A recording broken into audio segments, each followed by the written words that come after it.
सूचना के लिए मैं अपनी सेना के उन नायकों के विषय में बताना चाहूंगा जो मेरी सेना को संचालित करने में विशेष रूप से निपुण है। और बेस्ट ऑफ ब्राह्मण, फॉर योर इंफॉर्मेशन, दुर्योधन बोल रहे हैं। ये कौन बोल रहे हैं? ओ ब्राह्मण, for best of your information. पहले बोल रहे हैं द्विजोत्तमा। द्विज मतलब ब्राह्मण, उत्तम मतलब सारे ब्राह्मणों में जो उत्तम है। किसको बोल रहे हैं? ये द्रोणाचार्य को, उनके गुरु हैं, उनके मेंटर हैं। और उनको क्या बोल रहे हैं? द्विजोत्तमा। तुम द्विज में उत्तम हो। द्विज मतलब ब्राह्मण, तुम ब्राह्मणों में उत्तम, द्रोणाचार्य। लेकिन फिर भी बात किसकी सुनो? मेरी बात सुनो। मैं दुर्योधन हूं, मुझे हल्के में ले रहे हो क्या? मेरी बात को सुनो, मैं क्या कह रहा हूं। नायकामम, ऐसे ऐसे नायक है मेरे पास। सैन्यस्य, ऐसे ऐसे सैनिक है मेरे पास। संज्ञार्थम, इसका संज्ञान ले लो। संज्ञार्थम, इसका संज्ञान ले लो। Take note of this please. किसको बोल रहे हैं? द्रोणाचार्य को। तो दुर्योधन का जो मेंटालिटी है वो सबसे बुद्धिमान व्यक्ति को भी बोलेंगे रुक के मेरी बात सुनो, मैं तुमसे ज्यादा बुद्धिमान हूं। क्या कहना चाहते हैं ये? कि ब्रवीमिते, मैं बोल रहा हूं इस समय। ध्यान दीजिए द्रोणाचार्य की जो मेरी टीम है वो बड़ी पावरफुल है और आपको बताना चाहता हूं आज अपनी टीम के बारे में। युद्ध का माहौल चल रहा है, यहां शंख बज रहे हैं और दुर्योधन जो लगा पड़ा है वो लगा पड़ा है कि मैं अपनी तारीफ कर लूं थोड़ी सी पहले। और ओवर कॉन्फिडेंट, एक बिलीफ है दुर्योधन में कि I have always been succeeded. एक स्ट्रॉन्ग डिजायर है हर चीज का क्रेडिट लेने का। तो भगवत गीता के माध्यम से, इन कैरेक्टर्स के माध्यम से हम अपने भी लाइफ के कैरेक्टर्स को समझ सकते हैं कि मेरे लाइफ में क्या कैरेक्टर। एक्सट्रीमली कंट्रोलिंग और डोमिनेटिंग नेचर है दुर्योधन का। दुर्योधन को जब द्विजोत्तम से बात कर रहे हैं, ब्राह्मण से बात कर रहे हैं, गुरु से बात कर रहे हैं, तो सबमिशन होना चाहिए, सरेंडर होना चाहिए, शरणागति होनी चाहिए। पर उनकी लैंग्वेज क्या है? अभी जरा मेरी सुनो, मैं बता रहा हूं। युद्ध से पहले unwilling to listen to others, non flexible in nature और कंट्रोलिंग नेचर सैक्रोसैंक्ट है दुर्योधन के लिए। अगर कंट्रोल किसी आदमी के हाथ से, दुर्योधन जैसे आदमी के हाथ से छीन लिया जाए तो उसको लगता है मैं अपाहिज हो गया, मैं समाप्त हो गया, मैं जैसे किसी बच्चे के माता पिता चले जाए ना, तो वैसा दुर्योधन जैसा व्यक्ति महसूस करता है कि अगर मेरे हाथ से पावर चली जाए। So his every communication and every style of communication is that I am in power and please listen to me, thinking that I can never be wrong, मुझसे गलती नहीं हो सकती है। अहंकार विमूढ़ आत्मा कर्ता हमिति मन्यते। तो दीज आर दोज पीपल जो अपने मटेरियल पोजेशंस के बारे में ब्रैग करेंगे, बताएंगे। आपने कई लोग देखे ना अपनी गाड़ी के साथ फोटो खिंचाते हुए, अपनी गाड़ी के साथ ऐसा हाथ पे रख के फोटो खिंचाना, अपना ब्रांड दिखाना, घड़ी मोबाइल दिखाना, ये सब दिखाना। Lot of people like that. अब देखते हैं, मिलते हैं उनसे। मेरे से कई बार पूछते हैं बिंद्रा जी आपके पास कौन सी गाड़ी है? तो मैं तो बोलता हूं मैं और मेरे डायरेक्टर संजय सर हम दोनों ओला कैब पे घूमते हैं। हमारे पास गाड़ी है ही नहीं भैया, हम बिना गाड़ी के घूम रहे हैं। It is Duryodhana mentality to actually talk about your possessions. Duryodhana mentality क्या? Having an opinion on every topic. कोई भी बात हो रही हो मैं पहले बोलूंगा, कोई भी सब्जेक्ट हो रहा हो पहले मैं बोलूंगा। तो कुछ ज्ञानी मिलेंगे आपको हमेशा। ये एक मानसिकता मिलती है आपको। आप कोई भी सब्जेक्ट छेड़ोगे उनको उस पर कुछ लोग इसलिए कहते हैं क्योंकि उनके पास कुछ कहने के लिए है, कुछ लोग इसलिए कहते हैं क्योंकि उन्हें बस कुछ कहना है। तो दुर्योधन की मानसिकता ऐसी है। Finding an opportunity every time to tell how smart I am. Come on, how smart I am. ये दुर्योधन का श्लोक थे। ये दुर्योधन बात कर रहे हैं। अगले श्लोक पे चलते हैं। 8वां श्लोक इसके जैसा है, तो मैं 3 श्लोक एक साथ ले रहा हूं आज के हमारे इस वीडियो में। भवान भीष्मश्च कर्णश्च कृपश्च समतिंजय अश्वत्थामा विकर्णश्च सौमदत्तिस्तथैव च।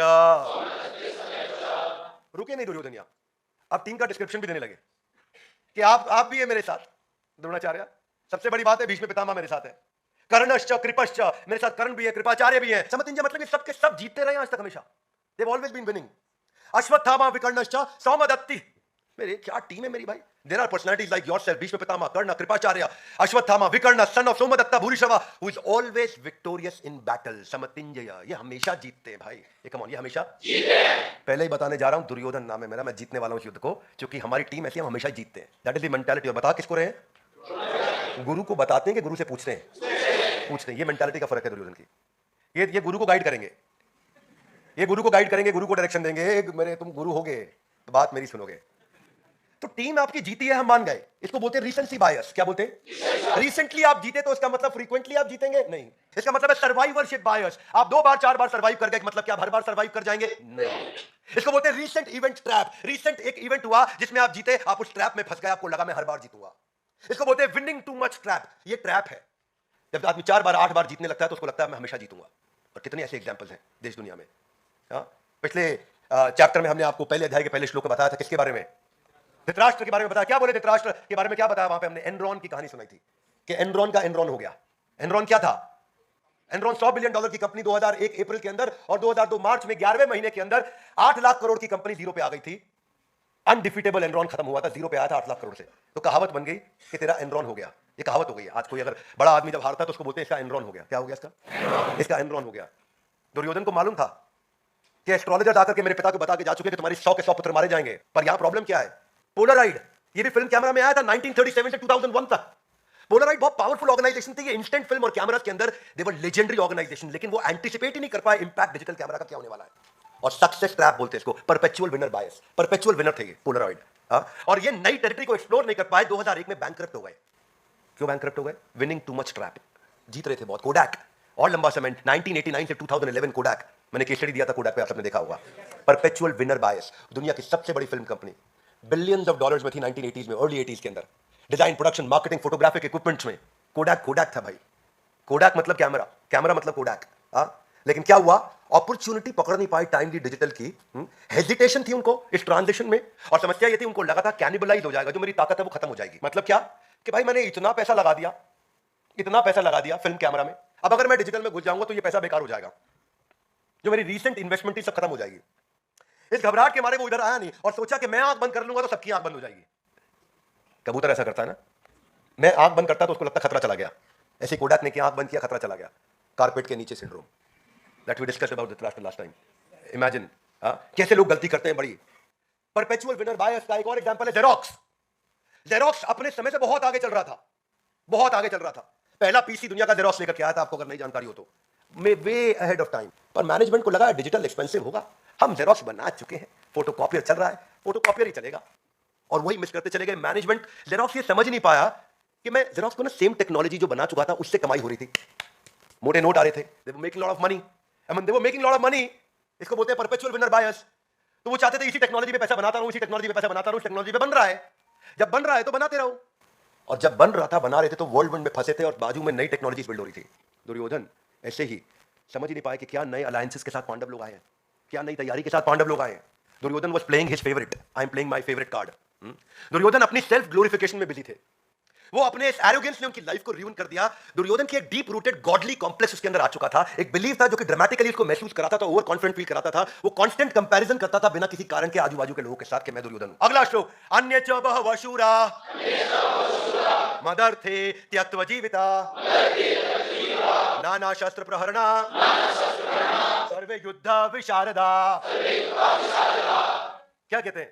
Also there are many heroic warriors, इन सब के अलावा और भी हैं। यार रुके नहीं, पहले तो लिस्ट गिनाई भाई कौन कौन है अपनी टीम में, और उसके बाद कह रहे इतना ही नहीं, अभी और भी हैं, हल्के में ले रहे हैं मुझको, और ये लोग तो भाई के लिए जान दे देंगे। क्या कर देंगे? शूर, मतलब ऐसे शूरवीर है हमारे साथ में।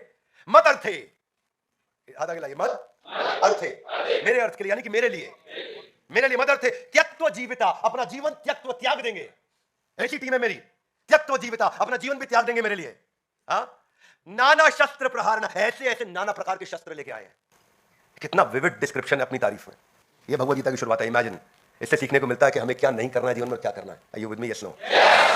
नाना शस्त्र प्रहारण, ऐसे ऐसे शस्त्र लेके आए हैं, सर्वे युद्ध विशारदा, अरे किसी भी प्रकार के युद्ध में लड़वा लो, ऐसे ट्रेंड है, गेम ओवर कर देंगे सामने वाले का। मतलब जो है मैं इंक्रोचमेंट करूंगा पांडवों की जमीन पे, सारी पांडवों की जमीन हथिया लूंगा इस सोसाइटी के अंदर।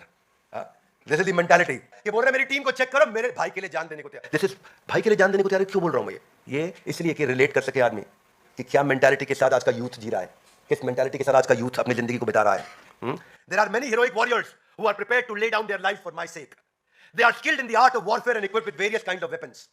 नाना शस्त्र प्रहारणा त्यक्त्वा जीविता, लैंग्वेज देखो, language. Ego led to the downfall of Duryodhana. Famous saying है, pride comes before the fall. Famous saying. Characteristic क्या है? गॉडली कॉम्प्लेक्स का over inflated view of my own self. सा फूला हुआ व्यक्ति है, exaggerated sense of self worth.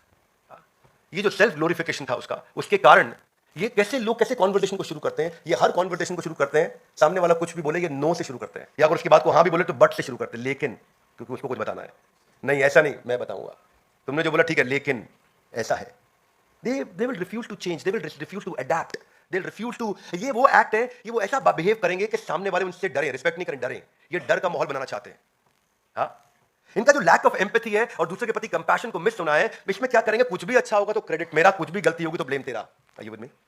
कुछ भी अच्छा होगा तो क्रेडिट मेरा, कुछ भी गलती होगी तो ब्लेम तेरा। ये लोग कभी भी कंस्ट्रक्टिवली फीडबैक को ले नहीं पाते, क्योंकि फीडबैक नहीं लेते तो इंप्रूव नहीं होते। वही मैंने ऑर्गेनाइजेशंस के नाम बताया आपको, पोलराइट का नाम बताया आपको, Kodak. These are those organizations जिन्होंने कंस्ट्रक्टिवली फीडबैक लिया ही नहीं, and because of which not admitting your own mistake.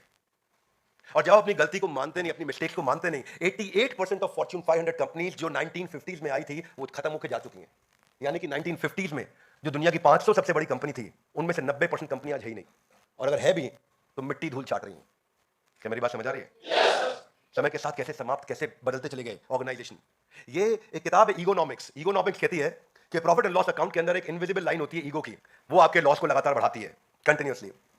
तो कई लोग दुर्योधन सिंड्रोम से सफर कर रहे हैं, प्रभावित है ये हमेशा अपने आप को बेहतर समझते हैं और स्पॉटलाइट में रखना चाहते हैं, हमेशा चाहते हैं स्पॉटलाइट में कि सब मेरे आसपास ही हो, जो भी हो मैं बीच में रहना चाहिए। इसलिए आपने देखा है कुछ लड़के होते हैं मतलब इतने दूसरों का मजाक उड़ाने में, हंसने में, उनको स्पॉटलाइट रहने में आनंद आता है। देखा आपने, ग्रुप में खड़े होंगे तो ऐसे खिल्ली उड़ाएंगे बाजू वाले का ताकि मैं स्पॉटलाइट में रह सकूं।